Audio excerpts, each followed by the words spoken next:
But anyway, with that, I'd like to introduce our, if that's no, I'd like to introduce our speakers, Purity and Jessica, who were the organizers of the first comic book convention in Port Angeles, Washington, Squatchcon, and it's always conventions, any form, are always a comedy of errors at the best of times, and the new ones are even more amusing, and I'm sure, so I'll give it to them to tell us all their fascinating stories about it. I'll let you go for it, Jess. Kick us off. Thank you so much. Yes, so my name is Jessica Grello, and Purity Milhouse is my Comic-Con co-director here. Thank you very much for having us. We hosted the first ever Port Angeles Comic and Arts Convention in April 7th through 10th. It was hosted at the Port Angeles Wharf. And the Comic-Con that we've created for our little corner of the world here is called Squatchcon. It's a celebration of the weird and wild legends, lore, and culture that grows in the Misty Mountains of the Olympic Peninsula. So our Comic-Con did have quite a hairy theme, which was very fun. We started this with very low expectations.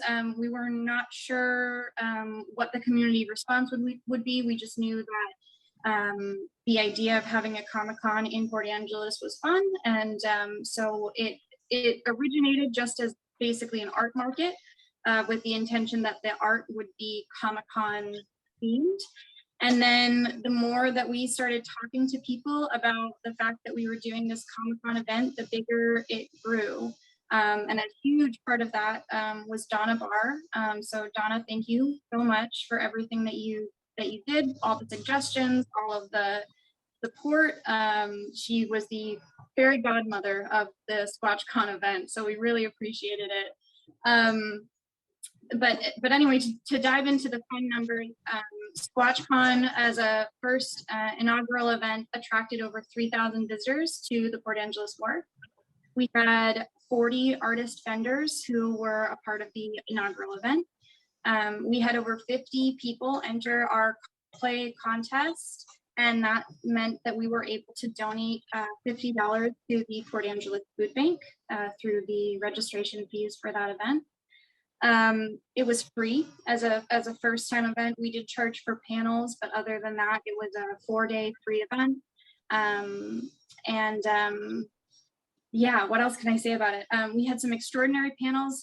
We did 3 this year. We did a working as a professional artist panel. So you want to own your own anime store with a local anime store owner through Schwab. And then finally, we did a costume and cosplay panel, which was completely sold out. We packed that room, which was awesome. So really, let's see, what other numbers can I throw at you?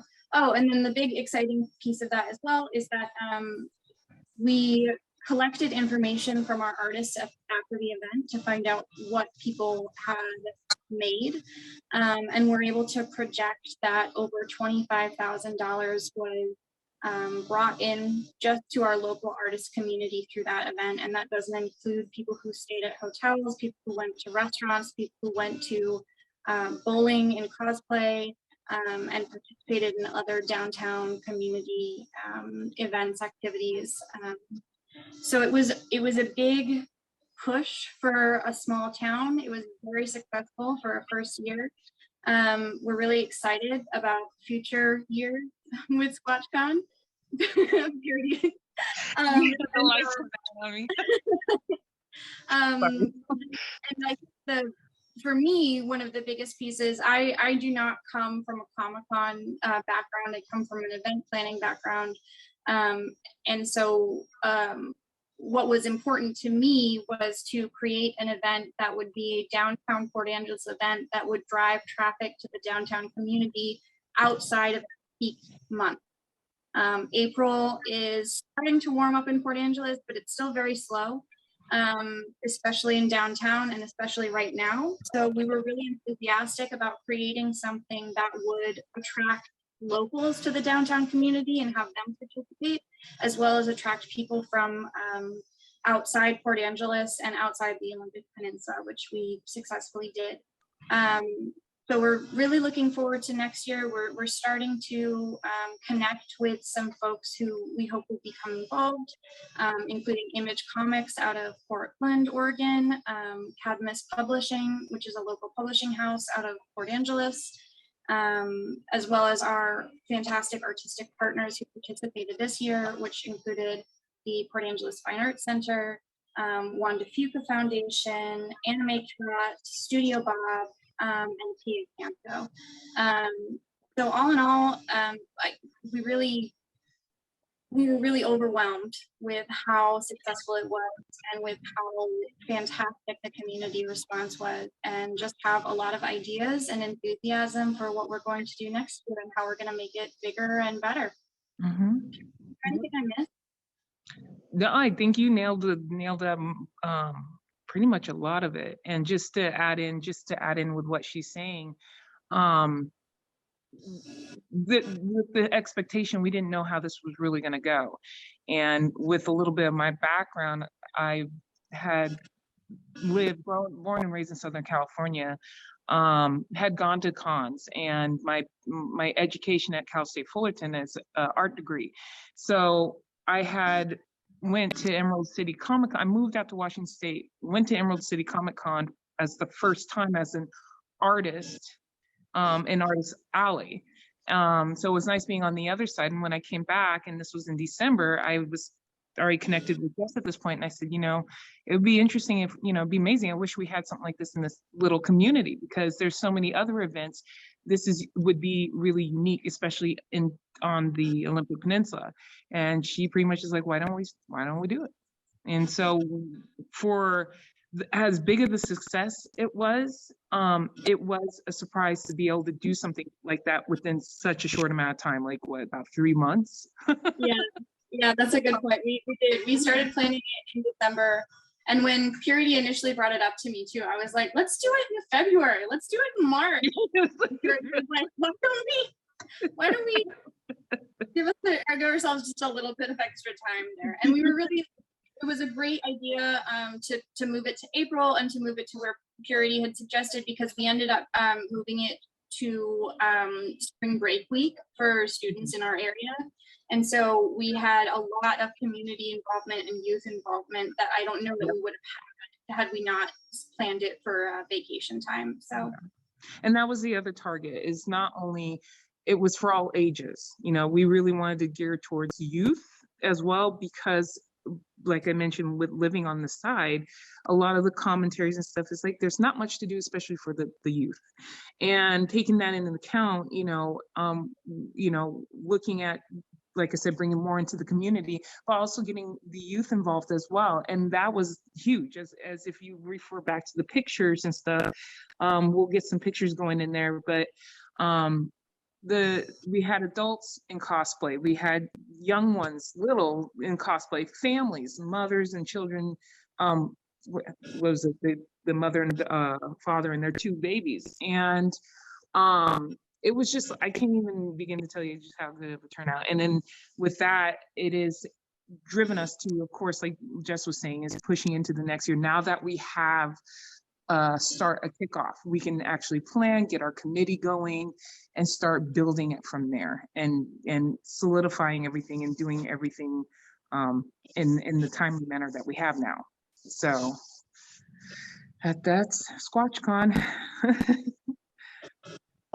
So this first year we were hosted by the Port Angeles Work, which was fantastic, because the gallery that I manage right now, One of a Kind Art Gallery, is based in the Port Angeles Wharf. But beyond that, the wharf is home to 4 restaurants and an arcade. So we were able to provide a really cool experience for our Comic-Con attendees, in that I realize I'm now on 2 screens, but I'm going to be muted on one. I want to be able to show you this is very trippy. I want to be able to show you pictures if I can share my screen. So because we had an on-site arcade, we were able to host arcade tournaments as part of the Squatchcon event. And then we were also able to work with the different restaurants and the cafe to host our panels inside of those spaces. So in addition to being able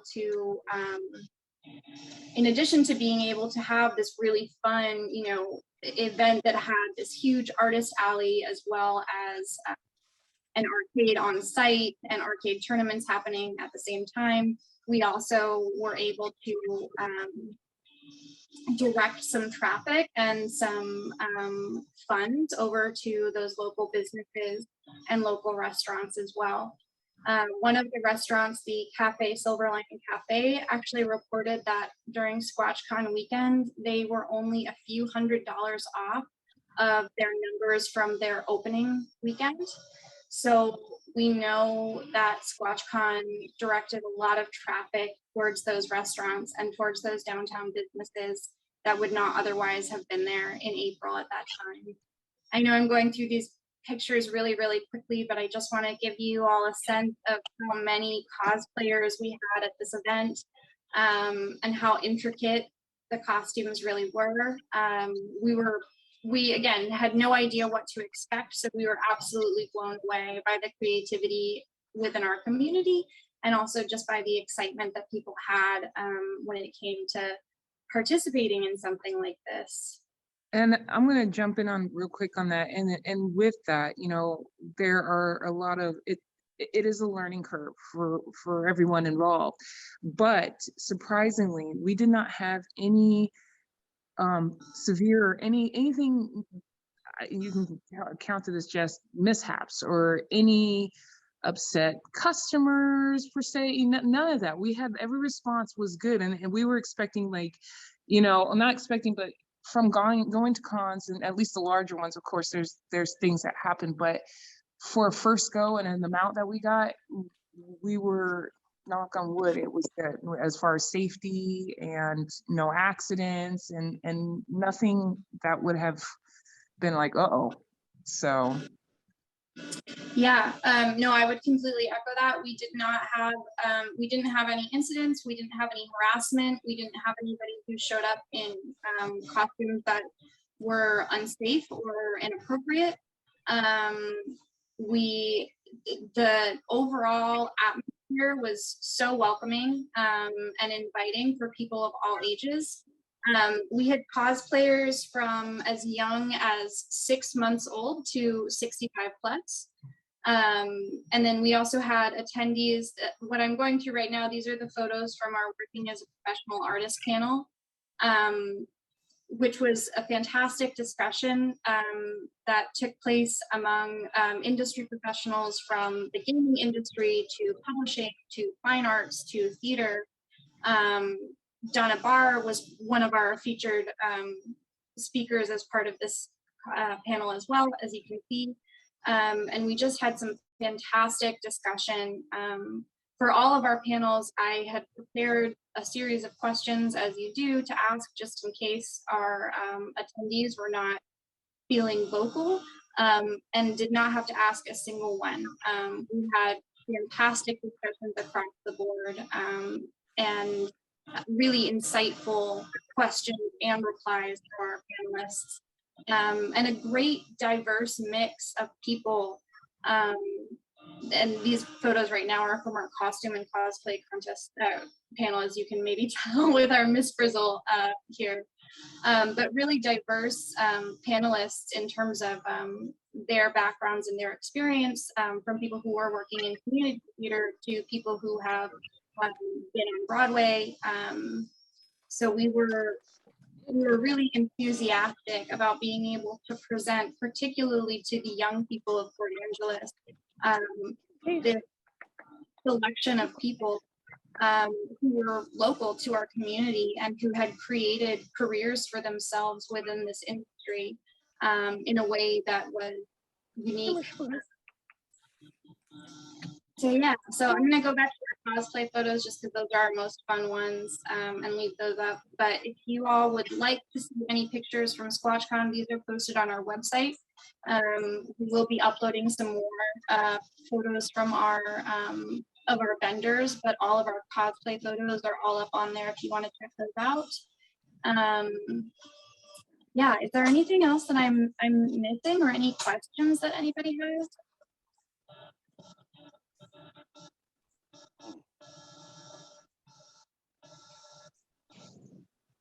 Check in the chat, because that's where a lot of people will be posting questions. You go down Okay. below and find the chat, and we have people.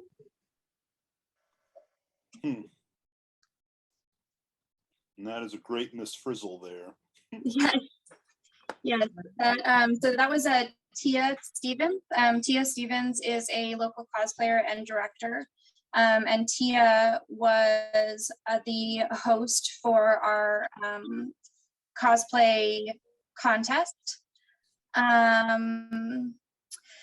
Yeah, so I'm seeing Carla. So we had over 3,000 people attend the event over the course of 4 days. And then we had over 50 who participated in the cosplay contest. We did not mask for this event. We were indoor, outdoor, and we have not had any reports of COVID cases that stemmed out of this event. I would not be surprised if there was some. I wouldn't be surprised if someone got sick as a result of the event. I hope that didn't take place, but we live in some strange times right now, and so, like I said, I wouldn't be shocked. But we didn't have an outbreak, and we didn't have any major uptick in cases in our community as a result of this event. For the most part, Port Angeles has had a pretty low transmission rate throughout the pandemic, and we were very fortunate to have an incredibly forward-thinking public health officer in Dr. Allison Berry, as we've had mask mandates in this community, mask and vaccination mandates in this community for quite a long time, and quite stringent when you consider the size of this community. So in large part, I think due to that planning, we were able to avoid some of those health issues. So she's not here, but thank you, Dr. Berry. Yes. Yep, thank you.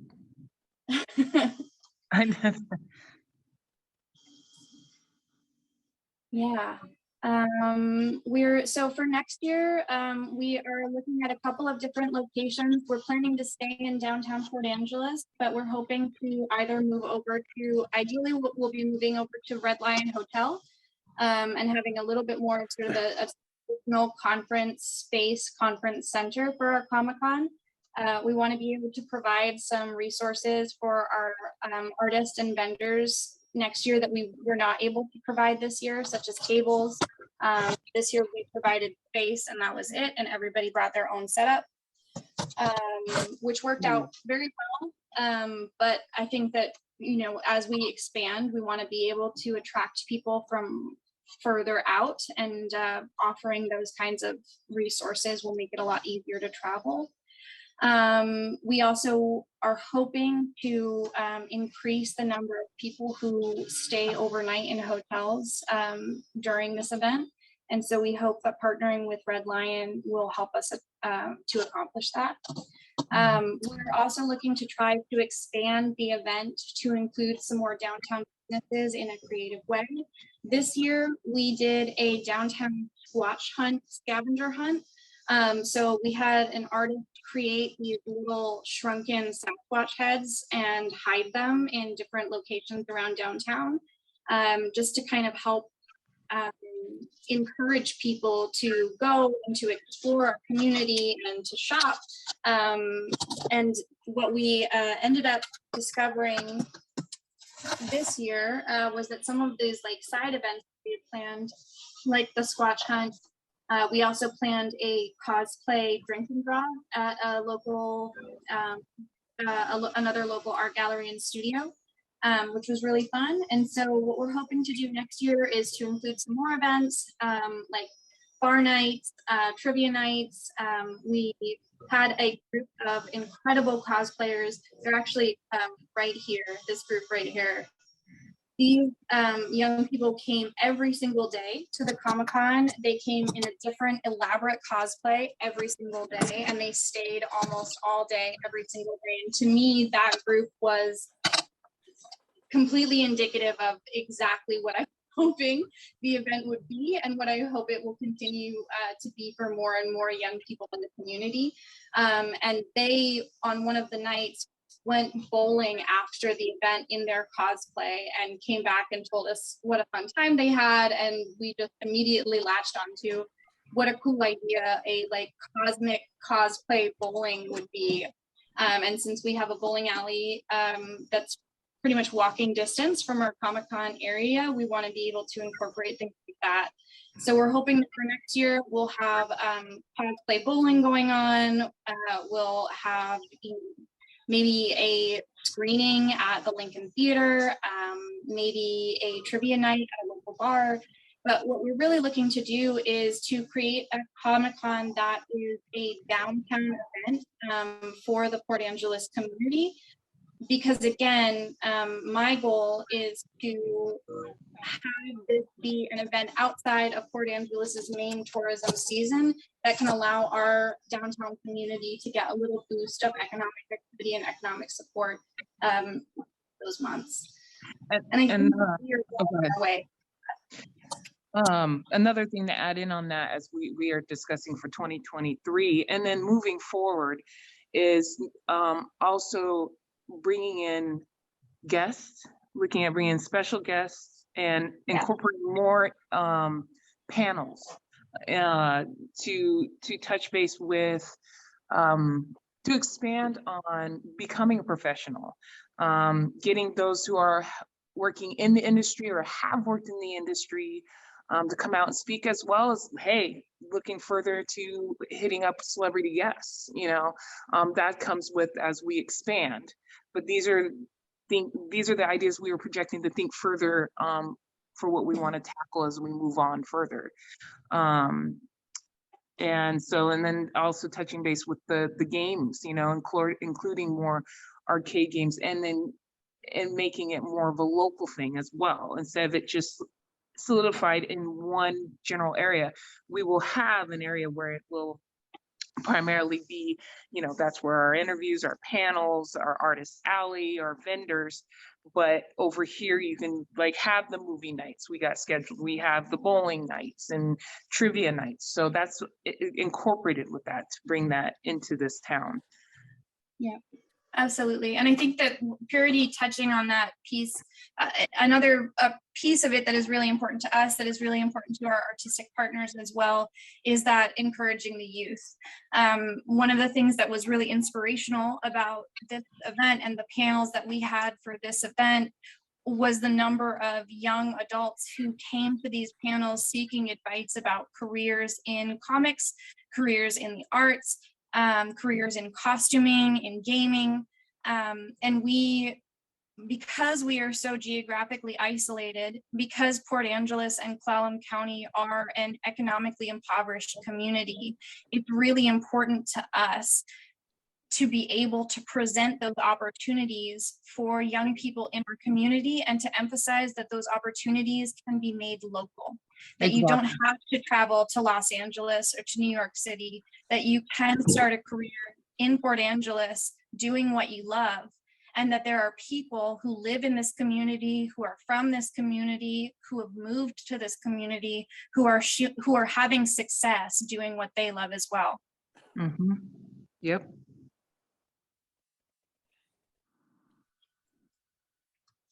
All right. Do we have any questions? Last little questions before we end our. Oh, definitely. If we're done with the screen shares, so you hear people talk face to face again. Good. Yeah. There we go. I'm gonna get rid of my double screen here because it's freaking me out. I don't know about anyone else. Fair enough. I have a question about the, I know that Drew over at Anime Cat is talking about, well, this becomes like a two-part event. You've got Squatchcon, and then you'll have Drew's NerdCon that they're putting together, and it's also is very much part of whether or not we get some more convention spaces here. Yes.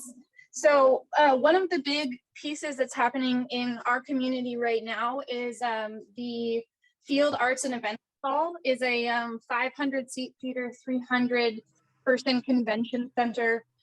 Sorry, I'm looking for a phone charger. That is, it's being built in our community. I actually recently had a meeting with them in which they communicated to me that they are looking at a summer 2023, fall 2023 opening. And the larger NerdCon, General Comic-Con is planning to launch at the same, or launch in conjunction with Field Arts and Events Hall. So they are waiting until that building opens before they begin. What I envision as we continue to develop is that Squatchcon will lean harder and harder into our Sasquatch niche, while NerdCon, or whatever Drew ends up, thank you. Or whatever Drew ends up calling that convention will be a broader, more general interest convention. And we hope that the two will be able to cross promote and feed into each other. And with the relationship that we've already established with Drew and the amount of help that he's already provided with Squatchcon, I think that it's safe to say that that relationship is well on its way.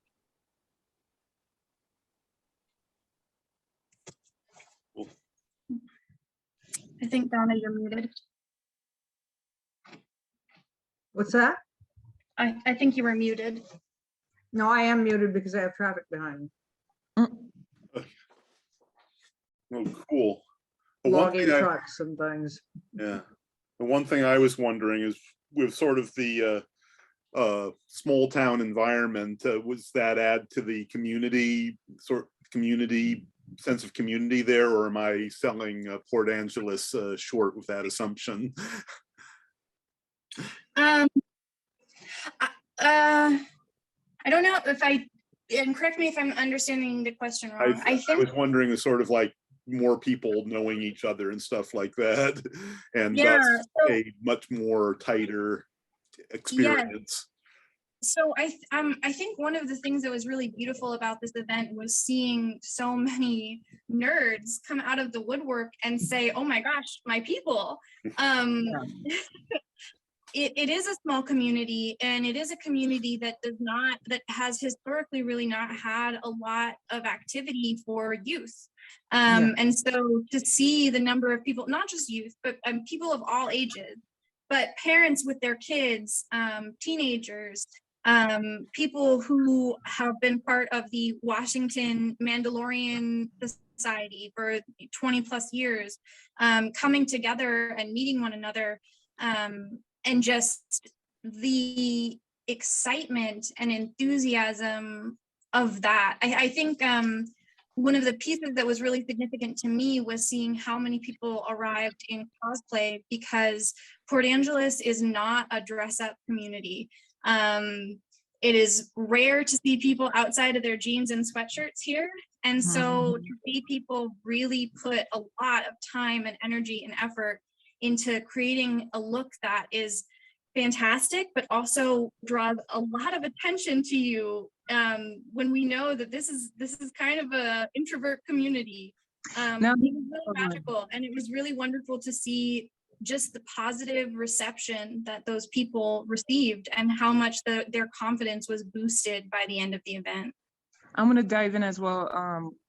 With that being said, is being the tight-knit community, it did outreach further too, because what happened was I was selling on, this was great. It was strategic in a way. It was. I ended up moving outside with the other vendors and artists to be the front woman as people were coming in, while Jess was working inside and as well as outside. So when people were arriving, I would talk to the guests and see, kind of get an idea of where they were coming from. Yes, the bulk or the majority was locals, but not only that, locals that had brought family members that were visiting from out of state were here. And they say, hey, I say, how'd you hear about us? And, oh, I heard from like the newspaper, because it came out in the Pacific, the PDN. Right, PDN? No, not PDN. Yeah, Yep, okay. we had 2 articles in the PDN. Yeah. And then, one of our vendors was a high schooler. She was selling her art with her partner from Sequim High. So it connected from Port Angeles to Sequim, and of course, a little bit further out. So, to get that traction going. And then not only that, the special thing is where the wharf is located is next door to the Black Ball Ferry. And at that time, with the COVID restrictions changing, they had we had the traction coming from Canada, from Victoria. So some people were getting off and going, what's this? And so they would swing by as well. So it was a little bit of everything, predominantly the locals, but it did expand further than that.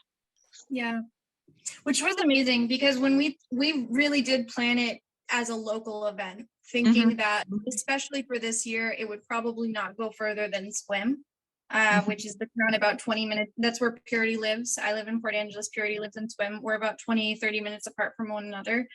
And we assumed that it probably would not go further than that. And boy, were we wrong. Which was wonderful, and really, really exciting. But I think, yeah, the community response was, it blew us away. One of my favorite interactions was, and there's actually photos of them on our website. They had made custom T-shirts that said, "She's the sass to my Squatch," and yeah. I'm not quite sure what hers said, but it was a young couple with 2 young kids. They had just moved to the Port Angeles community. They didn't know anybody, and right after moving to the community, they saw posters for Squatchcon. And when I spoke to the wife of the couple, she said that she was a huge nerd and a huge Sasquatch fan, and it felt like it was just a welcome party just for her. And there were multiple people who said that they felt like this event was perfect for them, but it was just for them. And that was something that was really special for us to hear. Yep. And yes, thank you, Donna. It's the Peninsula Daily News. We had a fantastic write-up in the Peninsula Daily News on Thursday, April 7th, which just outlined the event and shared what we were doing. And then on Sunday, April 10th, or Saturday, April 9th, Sunday, April 10th, we were featured on the front page of the Peninsula Daily News. That was really special because the photo that they chose was of a face painter who was one of the artist vendors at our event. It was the first vending event that she had ever done. It was the first public event that she had ever done. She had just launched her face painting business, and she had previously only done private parties. This was the first time she had ever done an event where she was just charging by the face. She is a mom, a small business owner, and she got to see herself on the front page of our local newspaper. And similarly, as Purity mentioned, we had a few people who were vendors at the event where it was their first time. We had one vendor who, as Purity mentioned, is 16 years old. She was a high school student at Swim High School. We also helped launch a veteran-owned business named Red Line Laser Tag. They set up a laser tag course on site for the Squatchcon on Saturday and Sunday. It was super fun. They were running sci-fi themed games all day. So there are some great photos on our website of people playing laser tag, and we've got some videos of that as well. And that again was the owner of Red Line Laser Tag had set up and purchased all of his laser tag equipment, and then COVID hit. And so he was just sitting on all of this equipment for 2 years, waiting for the opportunity to be able to share it with the community. Squatchcon happened, it was the perfect launch event for him. And it's been really exciting just watching him get more and more attention and book more events. And we know that in large part, the reason that his launch was successful was because Squatchcon was so successful and he was able to connect with so many people at that first event that he did. So we were really grateful for that as well. His name is Eric Slater, and he's hopefully going to be helping us. He has asked us to assist with the next Squatchcon. We plan to ask him to be on our planning committee and hope that he will say yes. And if he doesn't say yes, hopefully it's because he's just too darn busy because he's just too successful now. But those were just a couple of folks that we got to see their business launch at Squatchcon, which was really exciting. We also had several vendors who, many of our vendors, this was either the first event that they had done or it was the first event that they had done since the pandemic. And so it was a hugely encouraging event for a lot of people. And so we just got a lot of great feedback from vendors about how supported and how successful they felt the event was. I can't necessarily speak to that piece of it, but Purity was running her table and running her table and running the event at the same time. And so I think you can speak a little bit more to how that side of it went. Yeah, artists and vendors. I mean, encouraging them there was one young man that is an artist, and I said, just come. It's a good time to start, to fill it out, to see what it's like, to have that experience. It's small, it's not big, because you first time you do a big con, I know, because I can speak for it, I was overwhelmed, but I learned a lot. And so you have to get your feet wet somewhere. And so he did well, sales wise, connections, networking, and everything. And then as we're moving further and touching base with the building of this and it moving out of the community to pull into the community, one of our vendors has her own studio located in Bremerton, Washington, which is further out. And so she wants to start connecting with us because she does her own pop-up markets, but it all works out. Oh, here we go. I'm in the dark. And you actually went, or are you going to her first Friday, Purity? I am. That's awesome. I will be there at the pop-up for the first Friday of June and July, with my work, and then just diving into Emerald City Comic Con. So, so the response outside, and then we also had the Mandalorian guys over there with their booth to share the cosplaying for that. The vendors. The beauty of it is seeing not one specific style of art. It wasn't just necessarily comics and anime and the traditional of a comic.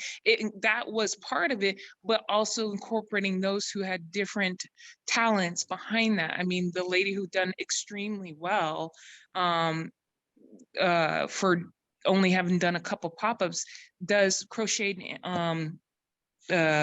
animals and stuff, predominantly, but pretty much like squids and stuff.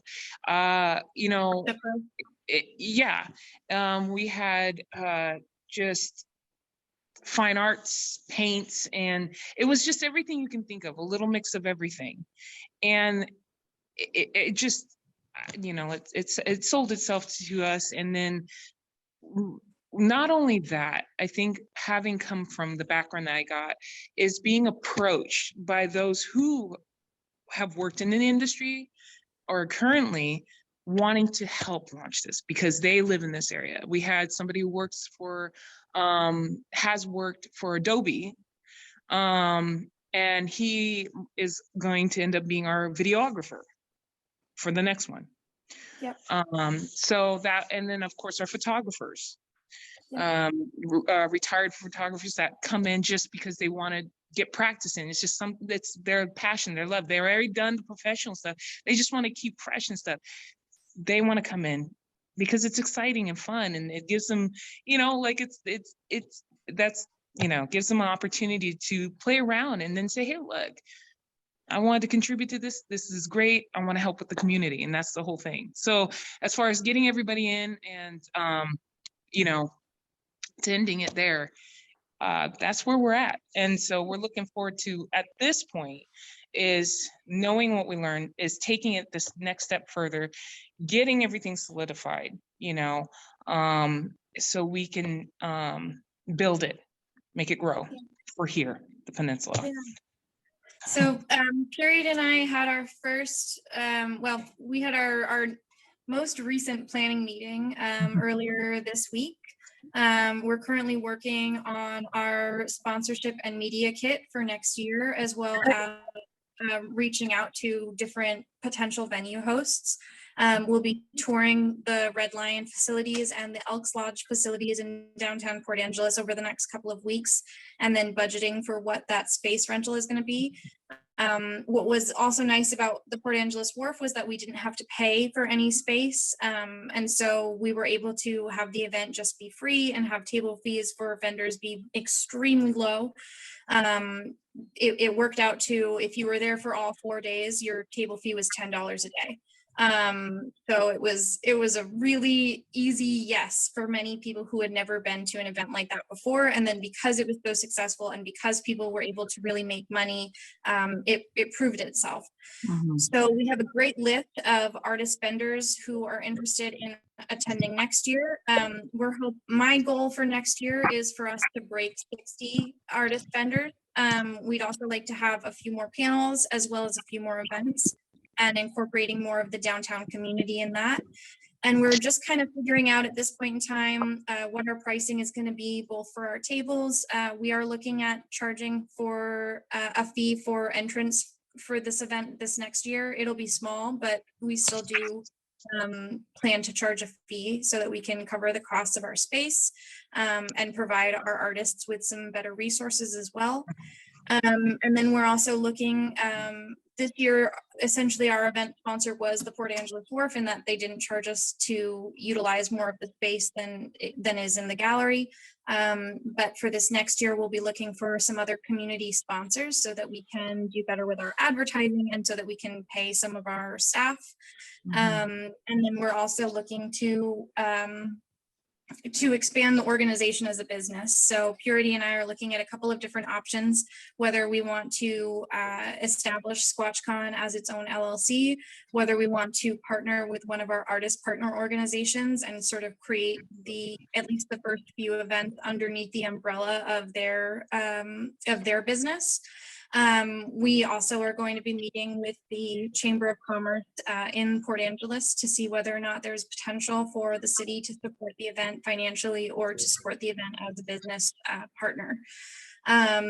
So there's a lot happening for next year. We're really excited about how that's all going to shape up. And since this time we have about 4 times as long as the planet. We're hoping that we can just take what we learned from this year, expand and set ourselves up for a recurring event that's going to be able to be self-sustainable.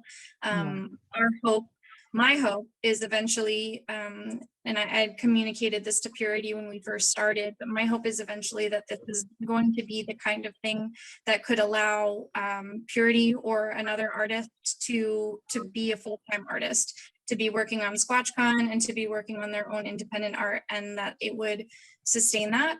My other hope is that we can start to really track the economic impact that Squatchcon has on the downtown Port Angeles community every year, with additional hotel stays, with restaurants,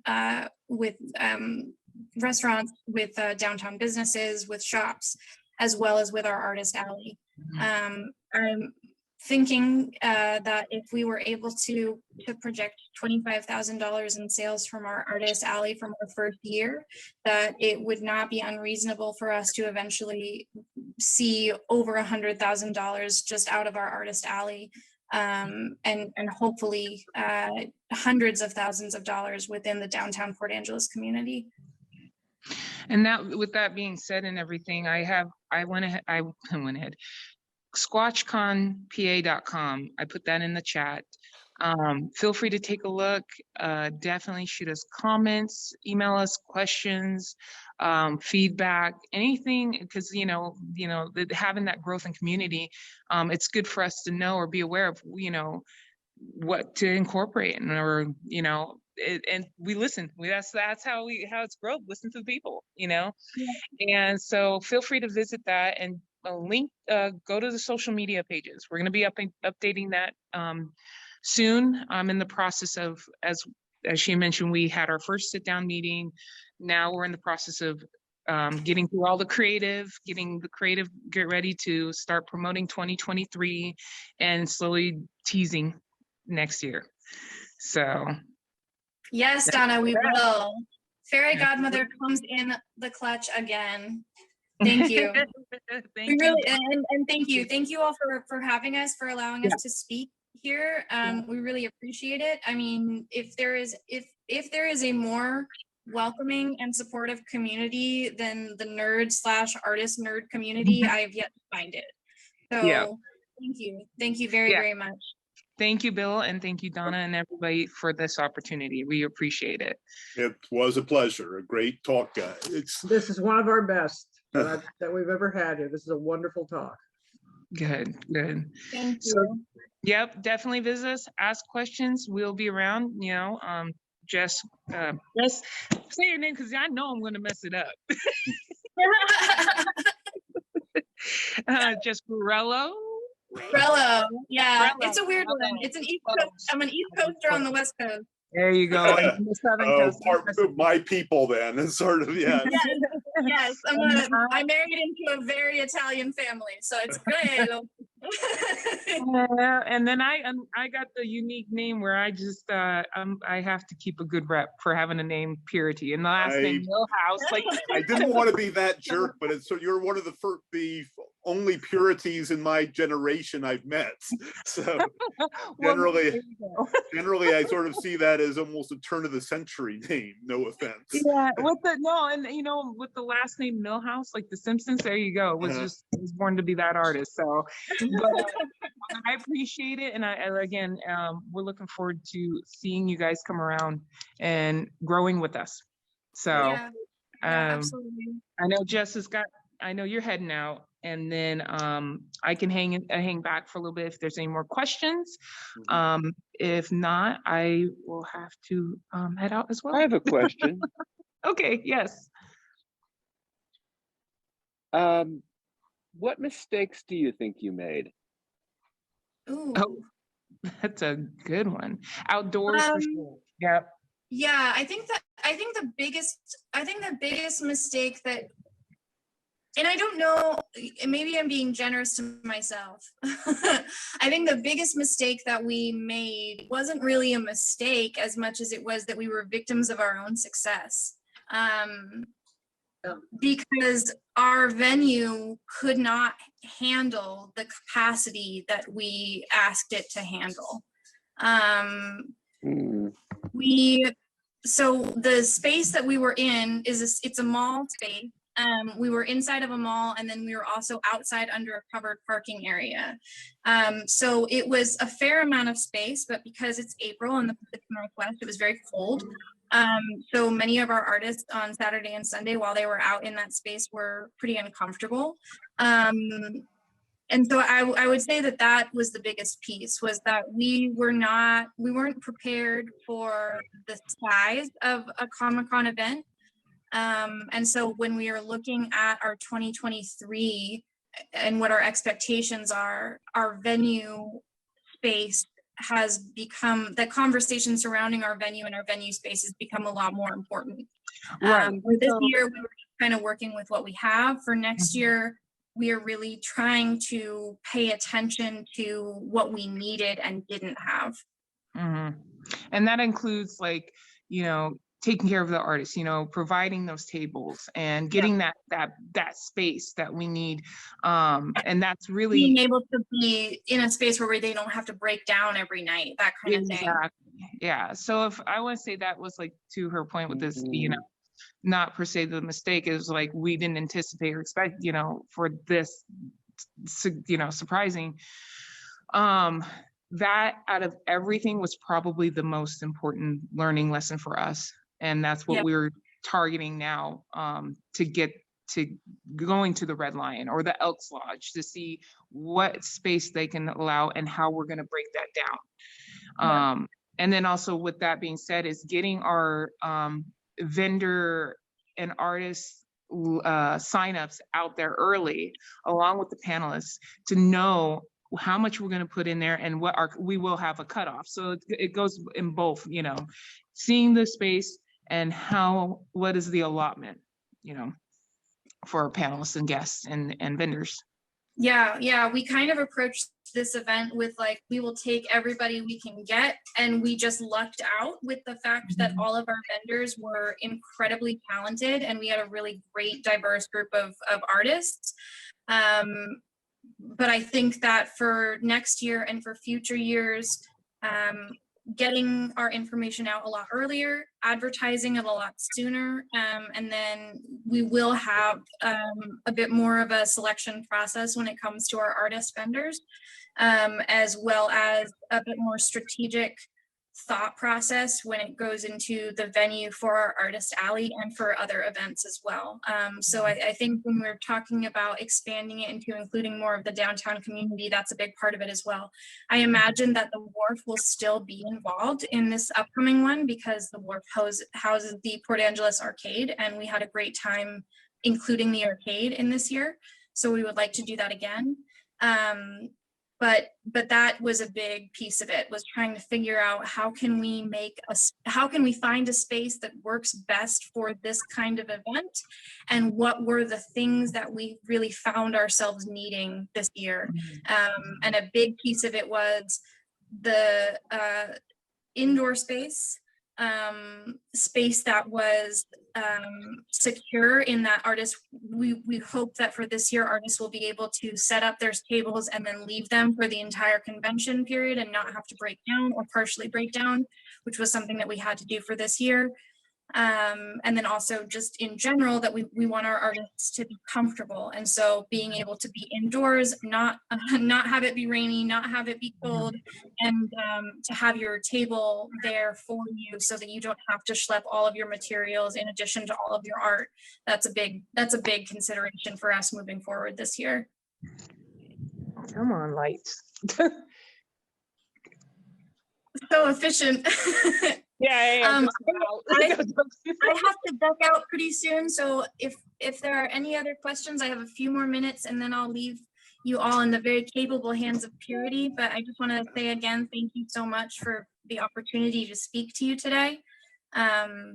This has been I could never have imagined how much Squatchcon would end up meaning to me. I thought it was just going to be another, you know, I do these art market events on different themes, and I thought this was just going to be another themed art market. It absolutely was not. It grew into a beautiful child all on its own, and we are really excited to watch it continue to grow. And let me add to this before you leave, the fact that this big old art nerd, having gone to anime cons, to Comic-Con, San Diego, and everything, meets her and puts on a con and has not been to one. Yeah. Oh, He was never to a Comic-Con. The first Comic-Con I ever went to was the one I planned. And I deliberately did not tell Donna this because I felt like maybe if she didn't know that, before the event, I was just hoping the event would be successful and then I could tell her and it would be a funny joke, which is what ended up happening. But if the event was happened, she told me, and I just stood there like this. I'm looking at Purity, like, what? But see, it helped in general because, you know, we were able to collaborate, me having an understanding of that, but her looking at it in a different perspective. So it worked. That was better than it having a different outside perspective is sometimes better than two people. You know what I'm saying? Two people, then, you know, it works. I agree. to a certain extent, I almost think too that Squatchcon never would have happened if we knew what we were getting into from the get-go. If we knew how much work it was going to be, if we knew how big it was going to get, we wouldn't have done it. And so I'm grateful that I had no idea, because it was such a wonderful experience. And we were so genuinely fortunate with the people that we met, with the support that we received, that it was a wonderful experience and something that we look forward to doing again. So I'm looking forward to going to my second comic convention ever, the one that I planned. But hopefully one day I'll get myself to another Comic-Con, at least to compare and contrast. That's great. That's funny. Well, thank you. Thank you. Yeah, thank you guys. Thank you very much. I'm gonna sign off unless there's any last questions, but I really appreciate it. I think you did a beautiful job, Jess, of covering everything. I think everybody needs to know. And by the way, I should also say that's not just the Red Lion. There is a lot of small motels and hotels in the Port Angeles area, especially downtown, and you've got a Safeway right there, and you've got access. That is also where the bus station is, and the bus station goes all over the place all day long for $3. Yeah, it's beautiful. a wonderful It's community. very centralized, and everything is right there. So And then if you come to this including convention, you're kind of safe and contained. And including all the way to Squim, because like she said, it's only from Squim where I live to it's like a 30-minute drive. Mhm. And we have the Red Line here as well in Squim. Seven Cedars Casino has their hotel. There's also there's another couple hotels here. So as it grows, they're pushing out. There are hotels out here with easy access to get down to Port Angeles as well. So. And it's an interesting thing to note too, because Purity is the social media manager. She just got I just got promoted as social media coordinator over here at Seven Cedars Casino. Social media coordinator at Seven Cedars Casino. So that's another consideration for us, is that as the general NerdCon, or whatever the name of the convention ends up being, as that starts to take shape, there is a possibility too that we may consider moving over to Seven Cedars Casino and Squim. And they have a fantastic hotel and conference center, and also have an on-site casino. They have just some incredible resources right there. That's not my ideal, because again, my ideal is for it to be an event that supports the downtown Port Angeles business community. But if we have another comic convention that is roaring and just killing it in Port Angeles, that's something that we might end up doing as Squatchcon continues to develop. Yeah. So, and then we'll get to be the first comic convention in Port Angeles and the first comic convention in Squim. So there you go. Any other? I hope we answered the questions answered. See, it's the end of the day. I'm losing my verbiage. I don't even know where it went. Forgive me. Well, thank you, Bill. Thank you, Donna. Just thank you very, very much for having us. I'm going to sign off here and leave you with Purity, but I just really, really appreciate it. And if anyone has any questions or follow-up or wants to be involved, you can find our website at squatchconpa.com. I'll put it in the chat, and I'll also put our email address in the chat as well. Okay, I beat you to squatchcon.com. We just need the She got it. She got it. Just the email is what we need, is the email. So it's never a bad thing to post those things Multiple ones, especially when the chat's active. Thank you. Thank you. Well, thank you so much. Well, have a wonderful night, everyone. And I'm going to sign off here. But like I said, please don't be a stranger. And we appreciate you. And thank you. fantastic. It was a pleasure. Thank you so much. Bye, Jess. Bye, Jess. Well, Excellent. Very excellent. Thank you. Yeah. Thank you. Good. Like I said, I appreciate, there we go. I'm still getting used to Zoom, forgive me. no worries. Again, thank you for the opportunity, and thank those who came in to listen. Before I end up signing off after, is there any other questions that you may have in regards to Squatchcon? Or anything in general? I don't know. You guys did an amazing job of covering things. In fact, I was thinking about typing questions in and you were on it already. Okay, Yeah. So Good. it was amazing. good deal, good. But yeah, so I'm looking forward to seeing you guys. And it's a pleasure to meet you, David. And I'm gonna scroll through. Who else do I have? Stan, Carla, SW, hey, Roberta, Maureen, and Kristen. There we go. Mhm. So I will go ahead and sign off, and I will connect with everybody soon.